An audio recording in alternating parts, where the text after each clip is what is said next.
Je vous ai proposé dans une précédente vidéo de m'accompagner dans une visite de l'exposition Champollion, la voie des hiéroglyphes, qui s'est ouverte au musée du Louvre-Lens en septembre 2022.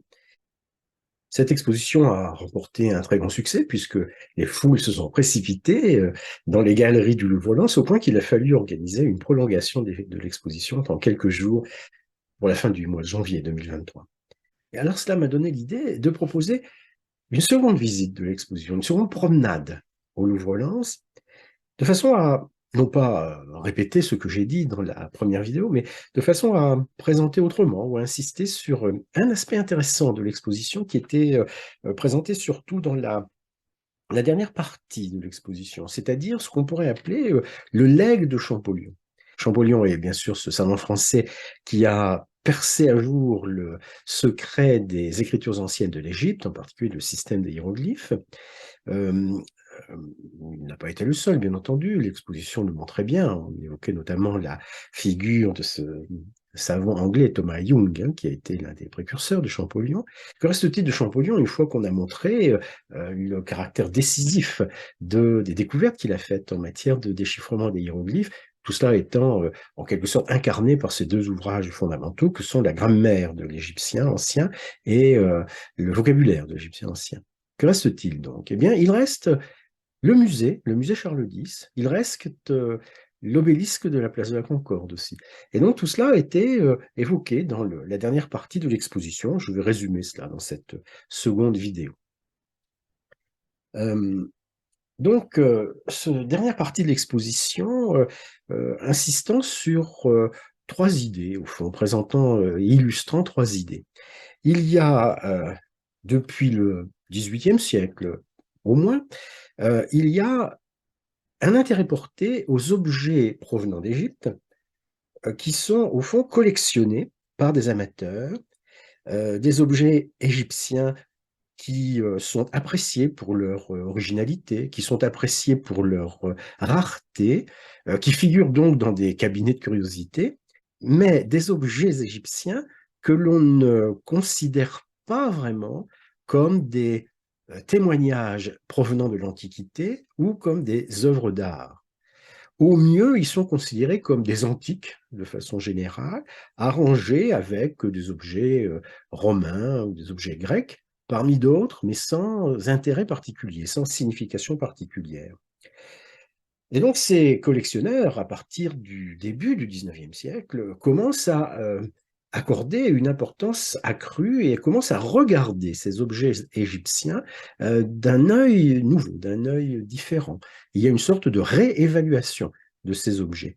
L'exposition du Louvre-Lens présentait quelques collections et quelques collectionneurs des débuts du XIXe siècle, par exemple Salier à Lyon, Artaud à Grenoble ou Granet à Aix-en-Provence, mais on évoquait aussi Vivant Denon. Vivant Denon est un diplomate, un dessinateur, un écrivain français de la fin du XVIIIe et du début du XIXe siècle. On a souvent dit de lui, d'ailleurs lui-même n'a pas dit vraiment autre chose, qu'il était une sorte d'homme du XVIIIe siècle travaillant au XIXe siècle. Vivant Denon a participé à l'expédition d'Égypte de Bonaparte et il en a rapporté un récit de voyage, si l'on peut dire, qu'il publie en 1802, donc très précocement, récit très vivant, très intéressant, illustré de 141 planches, et donc un ensemble assez volumineux qui, bien entendu, ne prétend pas rivaliser avec la description de l'Égypte, mais qui est publié beaucoup plus tôt que la description de l'Égypte, et qui a donc qui a joué un rôle majeur dans le développement de ce qu'on pourrait appeler l'égyptomanie dans la France des débuts du XIXe siècle. Vivant Denon, ayant participé à l'expédition d'Égypte, a été choisi en 1802 par le premier consul pour diriger le Muséum central des arts, qui va devenir le musée Napoléon, qui va devenir le musée du Louvre. Et donc, c'est Vivant Denon qui préside à l'enrichissement extraordinaire du Louvre durant le consulat et durant l'Empire surtout. C'est lui qui va organiser cette collection, ce rassemblement fastueux d'œuvres d'art venant d'un peu partout en Europe, le plus grand ensemble d'œuvres d'art qui ait jamais existé. Le plus beau musée de l'univers, comme le dit Vivant Denon. qui dirige ce musée. Alors, Vivant Denon n'est pas un historien, n'est pas un archéologue, n'est pas un théoricien, ce n'est pas un savant, mais enfin, le travail qu'il a réalisé, la richesse de son parcours, la diversité de ses expériences, tout cela a amené à le poser, en quelque sorte, à le faire considérer par la postérité comme un grand précurseur de la muséologie, comme un précurseur de l'histoire de l'art, un précurseur de l'égyptologie, et en définitive, c'est ce qui explique que son nom ait été donné, à la fin du XXe siècle, à l'une des 3 ailes, du musée du Louvre.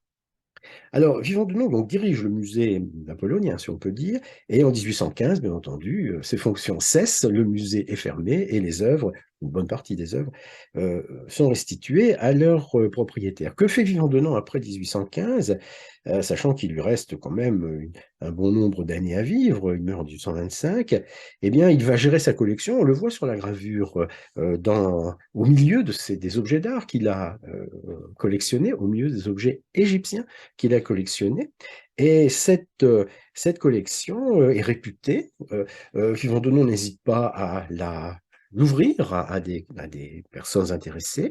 Et on sait que le jeune Champollion eh bien, a pu avoir accès en particulier aux papyrus que Vivant Denon a collectionnés.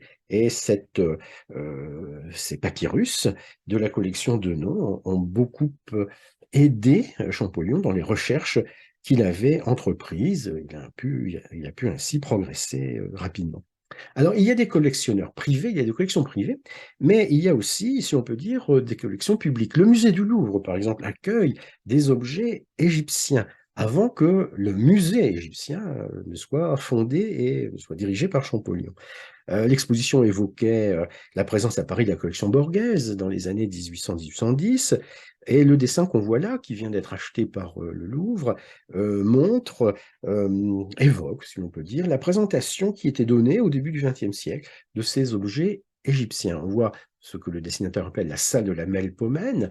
Donc la Melpomène, c'est cette statue romaine qui est ici, et on voit à proximité la présentation faite de certains objets égyptiens dans le musée du Louvre autour de 1820, par exemple. On voit ici un socle dans lequel on a encastré un bas-relief égyptien, un bas-relief égyptien authentique, et sur ce socle est posée une statue égyptisante. C'est en fait une statue qui avait été réalisée dans la deuxième moitié du XVIIIe siècle par le sculpteur Grand Jacquet pour la collection Borghese à Rome.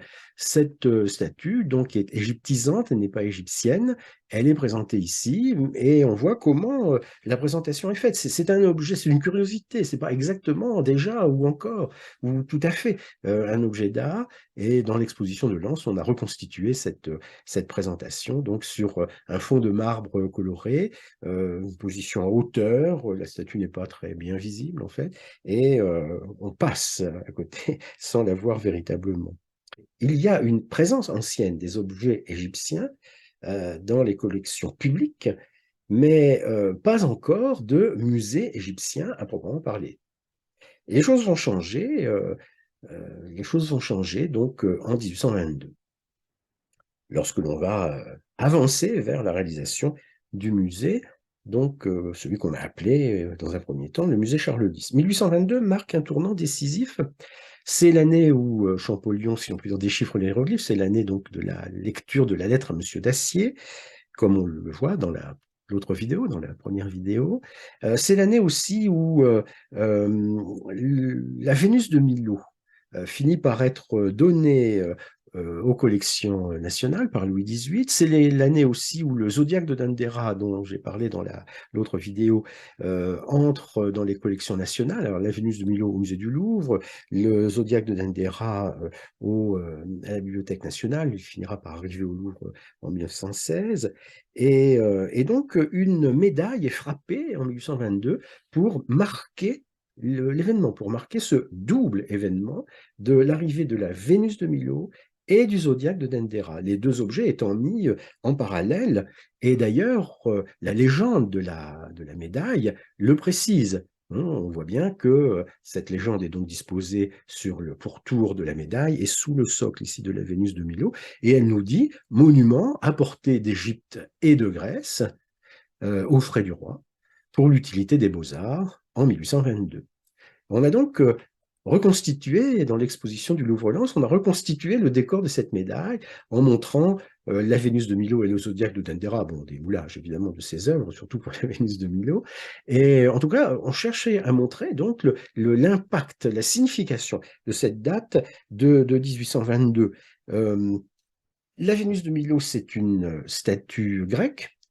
Jusqu'à l'arrivée de la Vénus de Milo, ce que l'on connaissait comme statue grecque en Europe occidentale, c'était des objets provenant en Europe occidentale par l'intermédiaire de Rome et de l'Empire romain.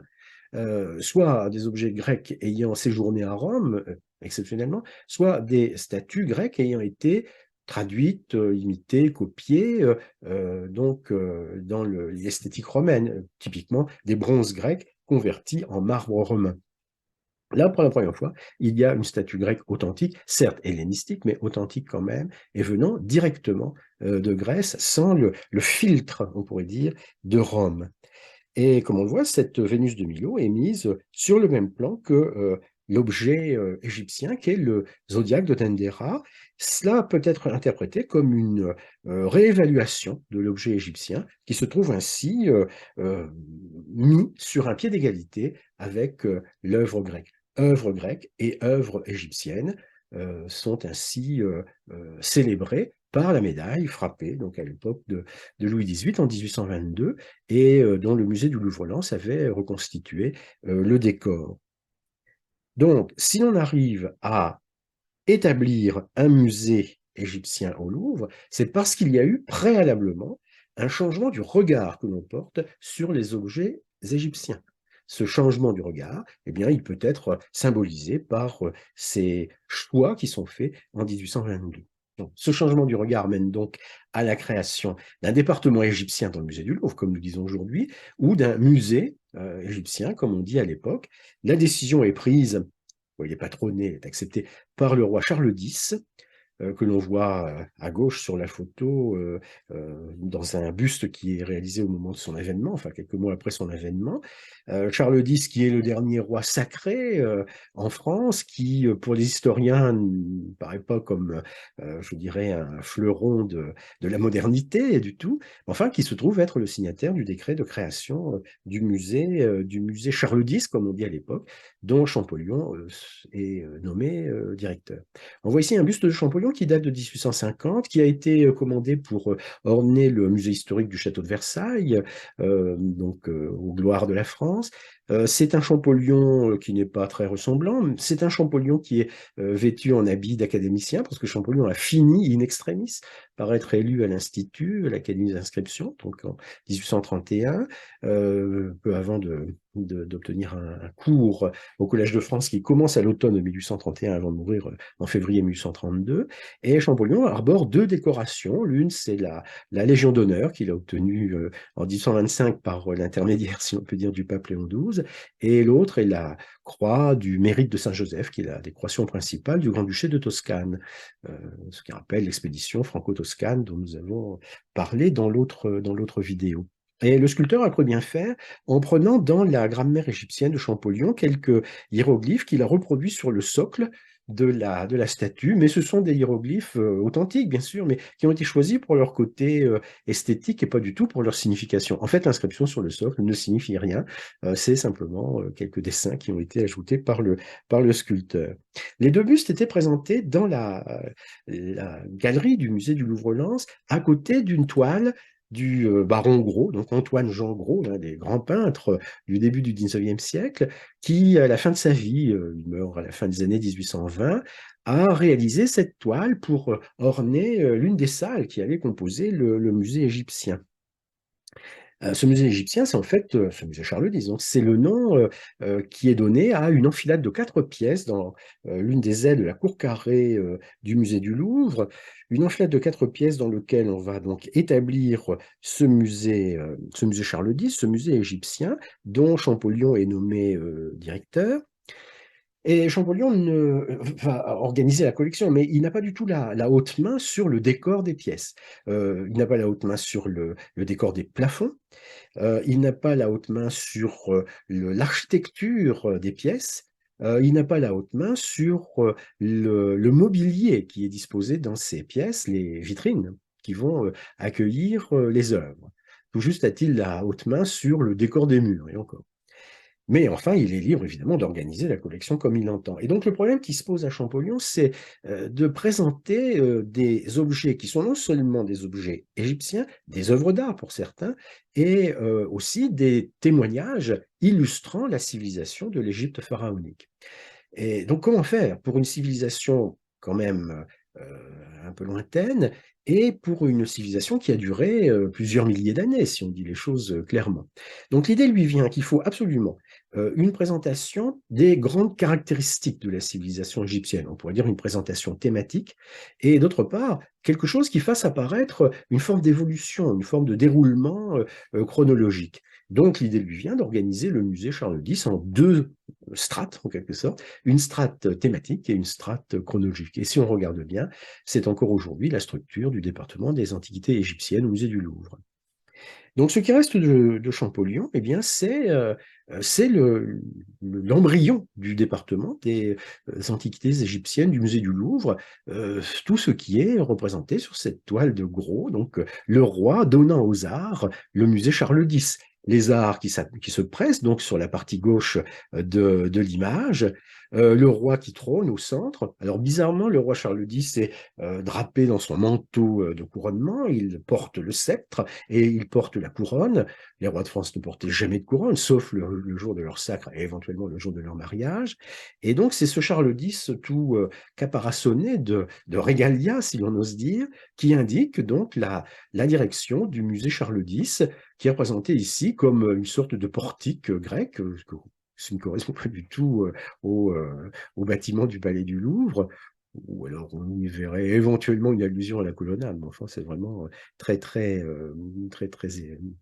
superficiel comme allusion. Mais enfin, ce qui est intéressant, c'est sous la colonnade, ici, il y a donc dans la partie droite, là, il y a un personnage qui est un peu dans la pénombre, qui indique de la main gauche une inscription sur une pierre et qui porte de la main droite un papier sur lequel il a écrit la traduction de l'inscription. On peut y voir là une évocation de Champollion. Ce n'est pas vraiment un portrait, mais une évocation de Champollion. Donc le musée Charles X, c'est le musée de Champollion d'une certaine façon. Et d'ailleurs, on le voit bien ici, il y a des objets égyptiens qui sont déposés au pied du podium de ce portique.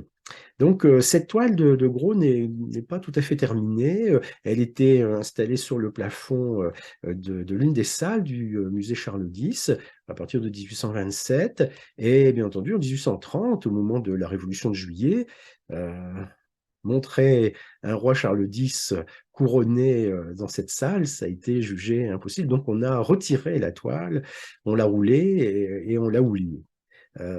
On pense que cette toile n'a pas été déroulée très fréquemment depuis 1830. Elle a été au moins une fois, puisque nous avons une photo en noir et blanc de cette toile, mais c'est depuis 2020 en réalité qu'on a déroulé la toile, qu'on l'a restaurée, qu'on l'a photographiée et qu'on l'expose dans les galeries du musée du Louvre-Lens, donc à partir de septembre 2022.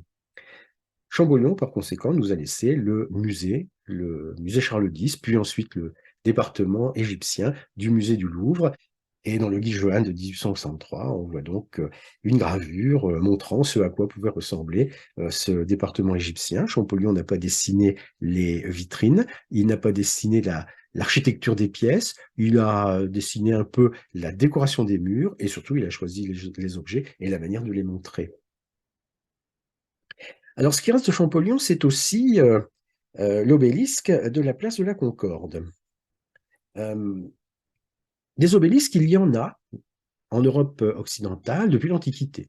Le premier obélisque connu qui a été érigé en Europe occidentale, c'est l'obélisque rapporté par l'empereur Auguste, donc dans les années 20 avant Jésus-Christ, qui a orné la spina du Cirque Maxime et qui a ensuite été planté, si l'on ose dire, sur la Piazza del Popolo, donc au bout du Corso, où il est toujours. Ces obélisques qui ont été rapportés d'Égypte il y en a 13 à Rome, hein. Ces obélisques qui ont été rapportés d'Égypte sont évidemment des objets égyptiens, mais ils ont toujours été considérés simplement comme des monuments. Ils ont été utilisés comme des monuments commémoratifs. Le monument commémoratif de la conquête de l'Égypte par Auguste. Cela donne lieu à l'érection d'un obélisque à Rome. Le monument commémoratif d'Antinoüs. Cela donne lieu à l'érection à Tivoli d'un obélisque qui a ensuite été déplacé jusque dans le parc du Pincio. Donc un obélisque, c'est un monument commémoratif. Un obélisque en Europe occidentale, c'est un monument commémoratif, ce n'est pas un monument égyptien, ce n'est pas un monument historique. Et c'est pourquoi, lorsque, au début du XIXe siècle, la question se pose de savoir quel monument pourrait remplacer la statue d'Henri IV sur le Pont-Neuf à Paris, une statue qui a été éliminée, il y a donc un espace vide sur ce Pont-Neuf, et donc, il y a une multiplication des idées, des initiatives pour orner cet espace vide. Et l'architecte Louis-Pierre Baltard, c'est le père de Victor Baltard, l'architecte des Halles, Louis-Pierre Baltard donc propose cet obélisque qui aurait pu orner le Pont-Neuf, on reconnaît ici la place Dauphine, un obélisque comportant des reliefs gravés, mais des gravures qui évoquent l'expédition de Bonaparte, évidemment. Un obélisque qui n'est pas un monument égyptien, c'est un monument commémoratif, ça aurait été, s'il avait été bâti, s'il avait été installé, un monument commémoratif de l'expédition d'Égypte. Donc, même encore en 1809, lorsque l'on imagine un obélisque nouveau à installer à Paris, c'est en fait un obélisque à l'ancienne, simplement monument commémoratif et pas monument égyptien.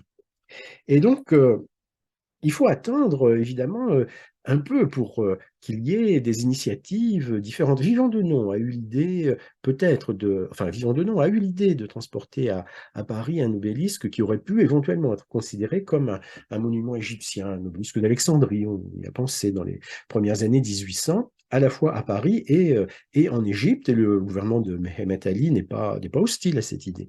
Mais lorsque Champollion, dans son expédition donc de 1828-1829, passe à Luxor, qu'il voit les deux obélisques devant le temple de Luxor, deux obélisques très gigantesques, très bien conservés, soigneusement gravés, enrichis de différentes inscriptions à la gloire du roi Ramsès II, eh bien, Champollion étudie ces obélisques.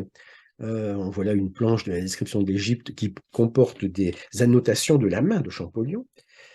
Champollion donc étudie ces obélisques et estime que si l'on doit construire un obélisque à Paris, si l'on doit établir un obélisque à Paris, ça doit être l'un de ces obélisques-là et pas autre chose. Un bel obélisque typiquement égyptien, un beau monument égyptien à installer à Paris.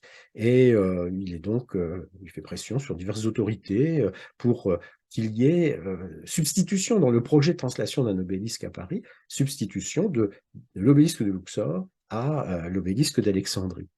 Et en effet, Mehemet Ali accepte cela, et en réalité, ce n'est pas un obélisque qui est donné à la France, c'est les deux obélisques de Luxor qui sont offerts par le gouvernement égyptien à la France, disons pour un témoignage de reconnaissance, pour par exemple le déchiffrement des hiéroglyphes. Un premier obélisque est transporté, comme on le voit là, il est d'abord abattu à Luxor, transporté puis réérigé à Paris, sur la place de la Concorde. Le monument est installé en 1836, mais Champollion est déjà mort à l'époque, mais on peut considérer que c'est là le legs ultime du découvreur.